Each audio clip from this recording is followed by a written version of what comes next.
Place à la revue de presse d'Europe 1, Olivier Delagarde. À la une, des jeunes ce matin. Oui, ils ont été rencontrés dans le centre commercial du Leclerc d'Yvetot, c'est en Seine-Maritime. Assis par terre, ils déjeunent de quelques chips et de panini. La cantine du lycée est en travaux, explique l'un d'eux à Bérengère Le Petit.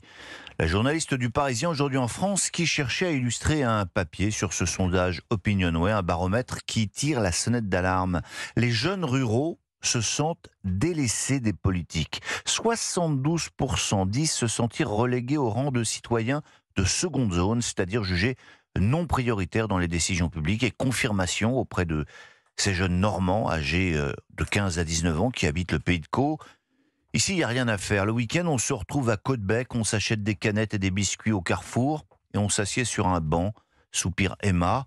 Quand on n'habite pas en ville, on est mis de côté. Et puis, on ne parle des jeunes qu'en négatif. On regarderait trop les écrans, on lirait trop de mangas. On nous a donné un passe culture, mais on va nous le retirer parce qu'on l'utilise mal, dit-on. Raille Ophélie, 19 ans. Quand on demande à ces jeunes quelle personnalité politique retient leur attention, ils répondent tous Jordan Bardella. Bref, ce sont des cons, dirait Alain Souchon. Oui, mais au moins il est beau, rigole Amy. Et puis comme ça, c'est bien, vous allez écrire que les gens des campagnes sont racistes, ironise Mathieu, un petit blond en blouson. Les gens qui vivent en ville pensent que la vie à la campagne c'est mieux, mais ils ne se rendent pas compte à quel point tout est plus compliqué. Reportage et sondage à découvrir dans le Parisien aujourd'hui en France. Autre sondage dans les colonnes du Figaro. À mettre peut-être en parallèle de celui avec ces petits blonds normands, sondage auprès de ces jeunes musulmans de France qui s'affichent de plus en plus rigoristes. C'est très inquiétant, je ne vous en dis pas plus parce que Alexis Brézet, qui vient d'entrer dans ce studio et que je salue, va le détailler pour nous dans 3 minutes. Mais il y a cette autre enquête intéressante sur les maires et les communes, alors que s'ouvre aujourd'hui le congrès des maires de France. Le Figaro rappelle qu'il y a presque 35 000 communes en France. C'est 3 fois plus qu'en Allemagne, 4 fois plus qu'en Espagne ou en Italie. Elles sont donc beaucoup plus petites. Plus de la moitié d'entre elles ont moins de 500 habitants. Et on ne sait pas si ces jeunes ruraux dont nous parlions précédemment seront contents de l'apprendre. Mais les maires en France sont aussi de plus en plus vieux. 55% d'entre eux ont plus de 60 ans.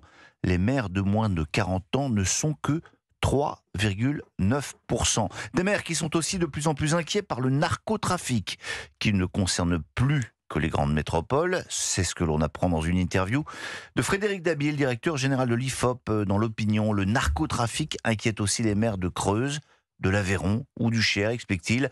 Cela peut devenir l'enjeu le plus nouveau pour les municipales de l'an prochain, alors que ce thème n'était même pas mentionné en 2019. Et puis, Gaza, mais aussi l'Ukraine, pourrait venir sculpter l'élection du maire, prédit-il. À Toulouse, par exemple, le candidat LFI fait campagne sur la Palestine. Allez, on termine à Paris. Avec 2 infos.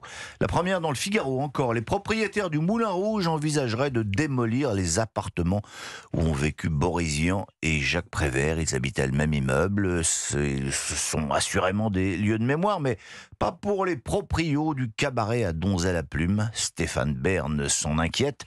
Enfin, dernière info concernant le Louvre. Celle-là, c'est dans le Parisien que vous la lirez.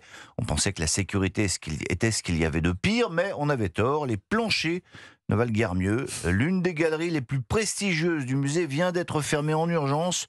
Les planchers du dessus menacent de s'effondrer. La présidente du Louvre devrait méditer cette maxime que l'on prête à Jacques Chirac. Les emmerdements, c'est comme la patrouille de France, ça vole en escadrille. Signature Europe 1. Olivier Delagarde, merci beaucoup Olivier.